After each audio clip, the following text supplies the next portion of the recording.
Hello everyone, welcome back to another episode of the Guild Wars 1 Let's Play. We are here in Tarnished Haven. This is a new outpost. It's in this Azeka Triangle area, which was a part of the map that I was, messing around in, around this, this time when we went over here to talk to the, get the final dude for our Asuran project. But we're gonna have a little nice look around this outpost. There's a lot more what's the word for it? Krytan architecture here. So I think there might be some Krytans who have kind of come to settle in this area.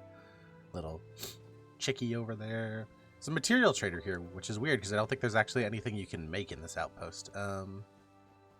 You're getting some frame stutter issues. 1 second. Let me oh, that might be right. Let me get it at Asia, Korea. There we go. Butter. Yeah, here's a dude from Xingje. It's a cool nice little pool there. Yeah, but there's some Krytans settled around here. It's weird that there's a material. Oh no, there's a weapons merchant here. What does this dude make? Just like generic weapons.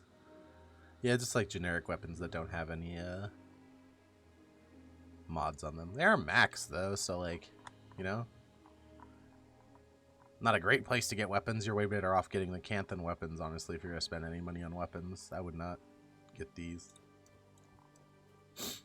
Better water textures. I mentioned those waterfall. Look at this. Look at this flowing water here. Look how better this texture is than all the other flowing water. I know I keep harping on about stupid flowing water, but there's 3 different flowing water textures. One of them is really good, and it's used in 3 places in the entire game. But anyway, let's read the outpost description. Founded by exiles of Krytan, the settlement is a common destination for political refugees. Those who find themselves on the outs with the current ruling faction and Lions Arch come here to hide from the political upheaval rampant within the Krytan state, as well as the haven's inhabitants are combined of expedites, agents, spies, and refugees.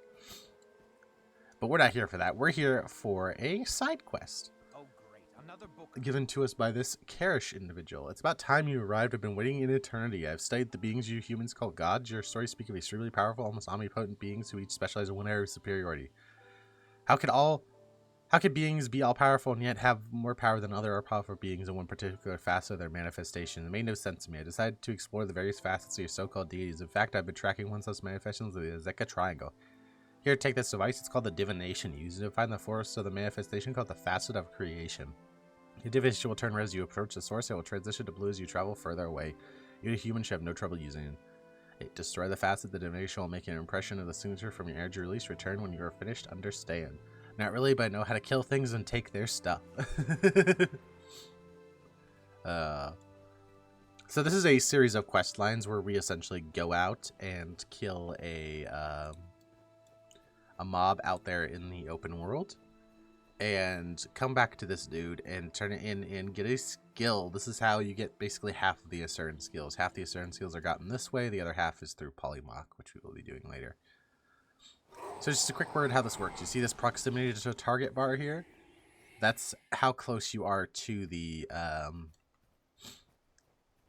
thing. But there actually are a lot of different spawns of the facet.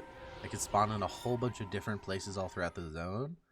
So we're going to cheese it a little bit. We're going to go in and out until it's relatively close to us. Which may take a tiny bit, but, it's better than traipsing all around the triangle, trying to find wherever the heck this thing spawned at, because it could spawn literally anywhere. Well, not literally anywhere. There's about, I think, 15 different spawn points, if I remember correctly, last time I did this. But we keep getting bad ones. Let's change districts, just in case that's messing with it. Not that it would be, but just in case. Some of that good old Guild Wars superstition. I'm trying to think if I can remember any of the silly superstitions we used to have back in the day. Oh, proximity to target 0. Honestly, the first time that bar is like halfway where to go. I could technically keep zoning in and out until it's basically right on top of us, but I don't want y'all to be sitting here forever while I zone in and out. So, and I'm way too lazy to cut it right now because it's the holidays and I got stuff to do. Speaking of which, I hope everybody's having a lovely holidays. If you've already celebrated, or if you are going to be celebrating Christmas here coming up in about a week or so, hope you have a nice time with whatever you're doing.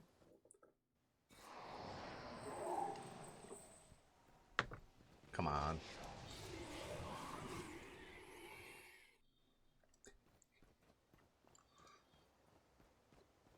Come on, game, don't do this to me. Be nice. Really?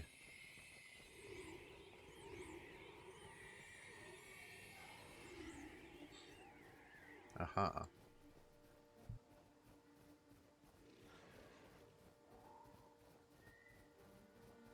Oh, it is nowhere close. Okay.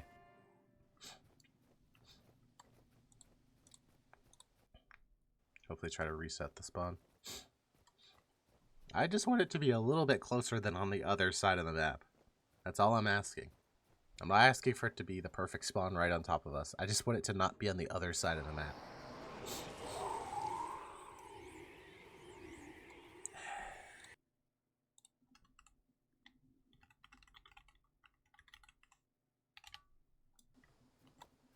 Now I'm doubting myself. I'm going to double check to see if this one actually is a specific spawn. No, it does not have a specific spawn. Okay.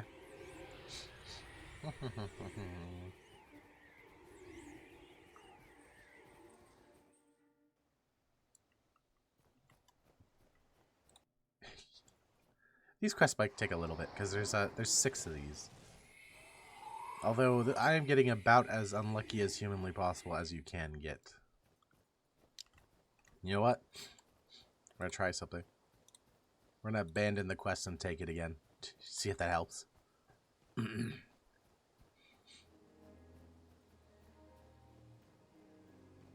wonder what this Xingje individual is doing here. I wonder what his story is. Chicken up on the roof there. You need me?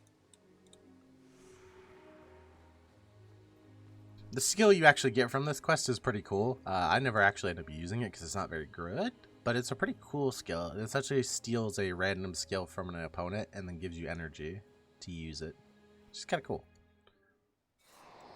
I don't think it lets you steal, like, essentially their attribute level, though, which is why it's not very good. Okay, I swear this bar can be blue. I'm not crazy, okay? I swear.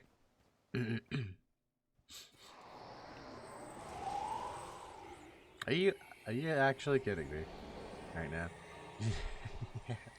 And I thought we were going to get through all 6 of these in one episode. This might be a 2-an-episode kind of thing.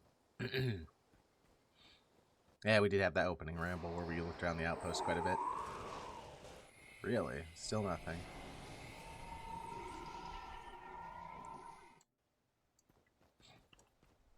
Interesting.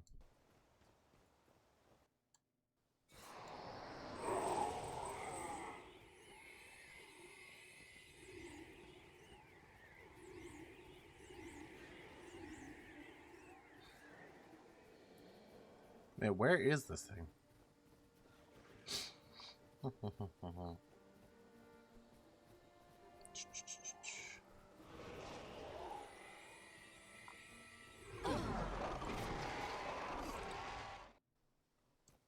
Okay, the bar hadn't started turning up at all. Wow.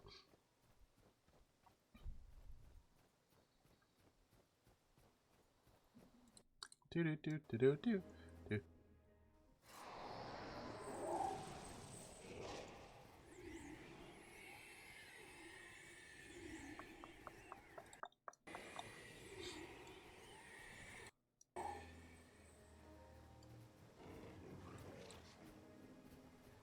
It's interesting that there's legitimately not been a single,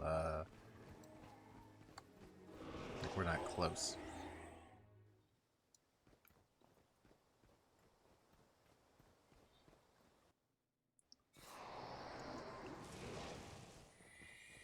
You know what? It keeps spawning on the other side of the map. I'm just gonna go for Radisum and walk through that portal.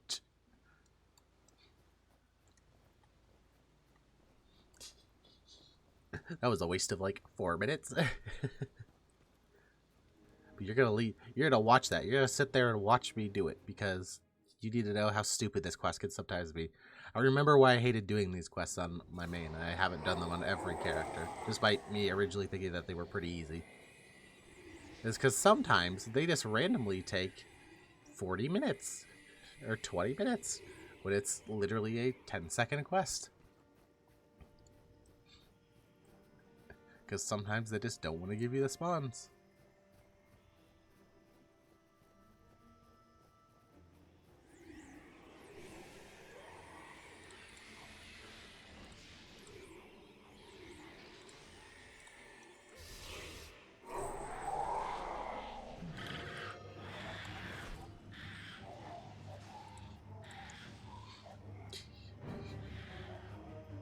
Run, my heroes, run!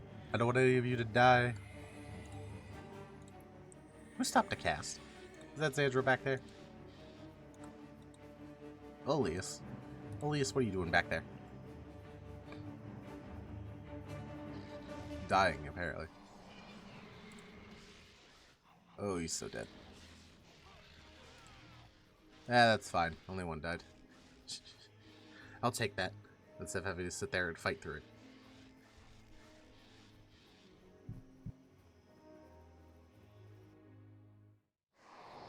Alright. We could do better than that. But the nice thing is this portal is a lot closer to the portal, and the spawn never changes, so we can just, Is it? Oh my gosh, did they update these quests so the position is locked in? Nope, no, they did not.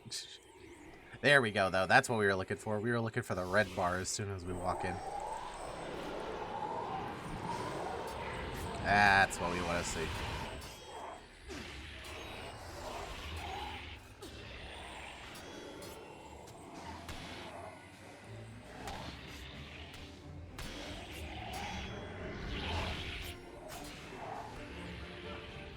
Alright, it's going down when we go that way, so logically it's this way. Much better.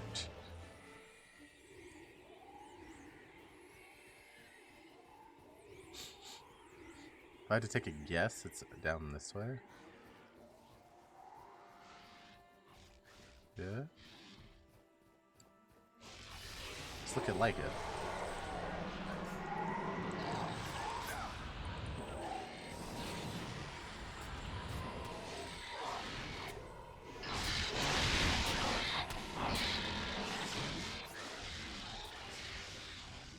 Up this way? Nope. Down this way.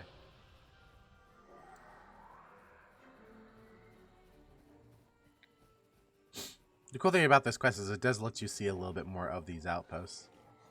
Or out these zones. There we go, right there.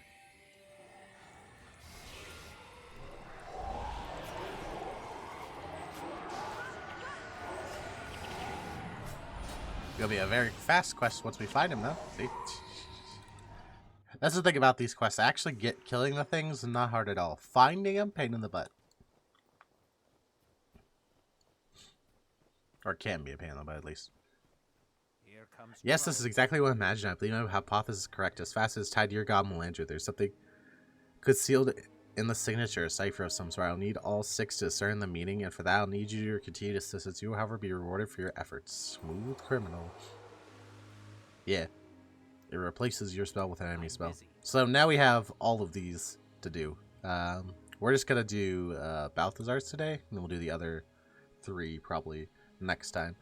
To the Asuran there are no gods. There's only the eternal alchemy. It is the greatest scheme of existence of which we are all the part. Your gods are pieces within the design. Their manifestations are mere facets of the geometric whole. There's more to be learned, more facets to uncover. There are yet signatures I do not possess. Take the divination with you. The facet of destruction. Manifestation of Balthazar powers appear within the verdict cascades. Destroy it and return its cipher to me. Your manifestation is my destiny. Manifest destiny. You really need all of the ciphers. So I believe this one is the one up here. Yeah, it's the one up here. Because this technically isn't a Asuran zone up here, despite it being... I actually don't know what this region is called. Because this is the Shiver Peaks, this is the Ascalonia region, this is Krytan, this is the Maguma Jungle, Southern Shiver Peaks, Crystal Desert, Ring of Fire. I don't know what this region is up here. Presumably this is still part of the Maguma Jungle. Nope, that's not what we like to see. Come on, game. I don't want to do this. Don't start out of your BS. Just nice and simple. We walk out the bar as red.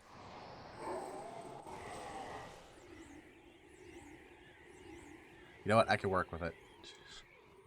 As long as it's not 0, it's honestly not that bad. The reason you don't want it to be 0 is if it's 0, you don't know which direction you should be going in. But because there's some blue on it here, it's very easy for me to tell which direction I need to go to get to it.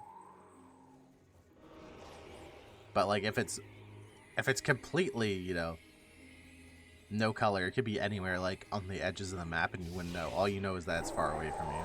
But if there's any color, you can actually discern the exact direction it's in.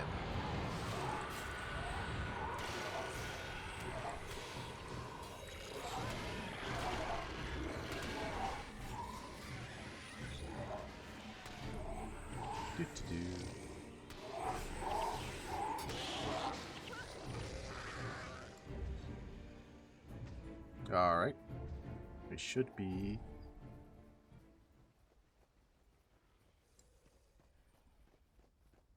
nearby.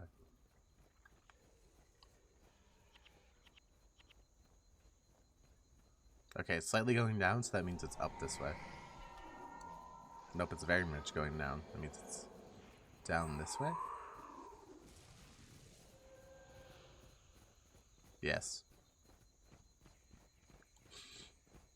Notice to trespassers. This is a very pretty area. There's basically no reason to go to this area. And it's not quite like the Maguma Jungle. It's a little bit different, like biome. But it's the only zone with this biome, kind of.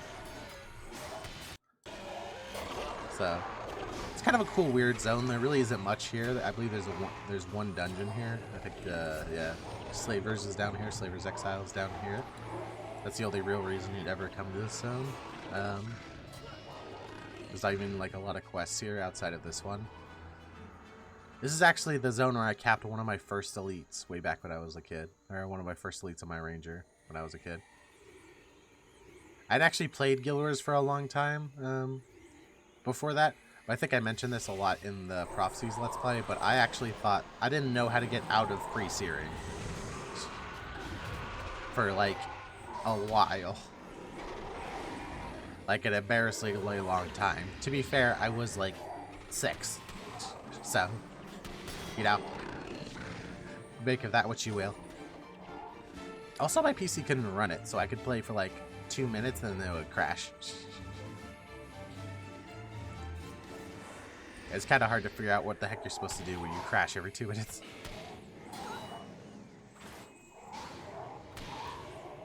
There's a fast destruction. Dead. But I really like these trees in this zone. Pretty cool. Pretty cool. Pretty snifty. I'll probably be here at some point whenever I'm working on that Eye of the North title. But let's go back to Tarnished Haven. And to turn this in.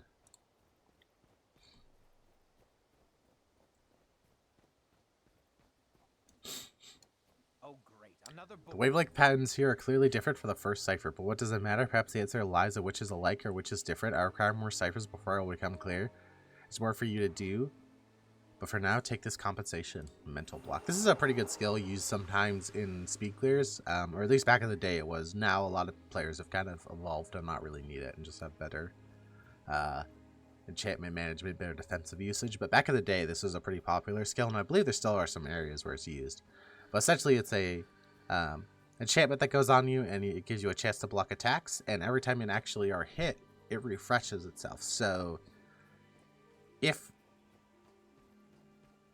you're getting hit enough, but blocking, like, it ends up being about, like, literally a 50% damage reduction for, at least for auto attacks and stuff, in most cases.